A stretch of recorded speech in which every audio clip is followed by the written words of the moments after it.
kuna namna ambavyo kama dhambi zimekufanya uingia kwenye matatizo, akili yako ikifunguliwa ya kwamba Bwana anakuwazia mema, unaweza ukaacha dhambi na kumgeukia yeye ili aweze kusababisha yale mema anayokuwazia yaweze kutimia. Kwa sababu kuna sababu kubwa ya kwamba mapenzi ya Mungu huwa hayatimii automatic. Mapenzi ya Mungu ni ile hali ya kwamba Bwana Mungu anakuwazia yaliyo mema. Kitabu kile cha Yeremia sura 29 mstari wa 11, kwa maana nayajua mawazo ninayo wazia ninyi, ni mawazo ya amani, mawazo mema, kuwapa ninyi tumaini siku zenu za mwisho. Haleluya. Kwa hiyo mapenzi ya Mungu ni mawazo mema ambayo Bwana Mungu anatuwazia. Nikasema Jumapili, inawezekana wanaishi kwenye maisha ya dhambi, lakini bado Mungu hakuwazia hukumu. Anakuwazia yaliyo nini? Yaliyo mema. Na wakati mwingine Mungu anaweza akajifunua kwako kwa yale tu yaliyo mema. Haleluya. Amen. Wakati Bwana anasema nayajua mawazo ninayowazia ninyi, Yeremia sura 29 mstari ule wa 11, alikuwa anazungumza na watu ambao walikuwa wako utumwani kwa sababu ya dhambi na makosa yao. Amen. Kwa hiyo pamoja na kwamba walikuwa wako kwenye utumwa, bado Bwana akasema ninawawazia yaliyo mema. Kwa kuna namna ambavyo kama dhambi zimekufanya uingia kwenye matatizo, akili yako ikifunguliwa ya kwamba Bwana anakuwazia mema, unaweza ukaacha dhambi na kumgeukia yeye ili aweze kusababisha yale mema anayokuwazia yaweze kutimia. Kwa sababu kuna sababu kubwa ya kwamba mapenzi ya Mungu huwa hayatimii automatic. Mwambie yako, mapenzi ya Mungu huwa hayatimii automatic. Kwa hiyo hebu ondoa ile akili ya kwamba mapenzi ya Mungu ni kama kwenda msikitini ukakuta kuna wanawekaga ile ania maji ile. Amen. Ndugu zetu Waislamu waga wanaweka vile mabomba fulani ya maji ambao haulipii hela, ni automatic. You don't have to pay the price. Hallelujah. Au kwenye baadhi ya nyumba za watu, hata hapa maeneo ya Biafra pale, kuna gorofa fulani nyuma nje pale kuna kama mtungi wa maji ambao ukifika tu na kikombe chako unakunywa. Amen. Mungu anakuwazia yaliyo mema, lakini kuna nini ambacho unatakiwa ufanye ili kumshawishi yeye atimize mapenzi yake.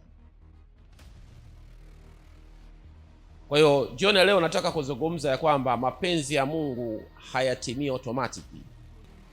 Ndio kichwa cha habari, mapenzi ya Mungu hayatimii nini?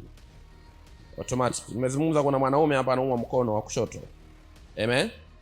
Na unajiuliza what is happening? Lakini hayo sio mapenzi ya Mungu kwa yeye kuumwa. Amen. Yeah. Lakini kuna namna ambavyo nataka nikwambia kwamba mapenzi ya Mungu kwako ni Bwana aweze kukuponya. Amen. Lakini unaweza ukaambiwa hayo ndio mapenzi ya Mungu, lakini ukashangaa usipokee uponyaji, kwa sababu is not an automatic thing. Kwa nini nakwambia hivyo? Mathayo sura ya 6. Mathayo sura ya 6. Nitasoma kuanzia mstari wa 8 mpaka wa 10. Basi msifanane na hao, maana Baba yenu anajua mnayohitaji kabla ninyi hamjamwomba.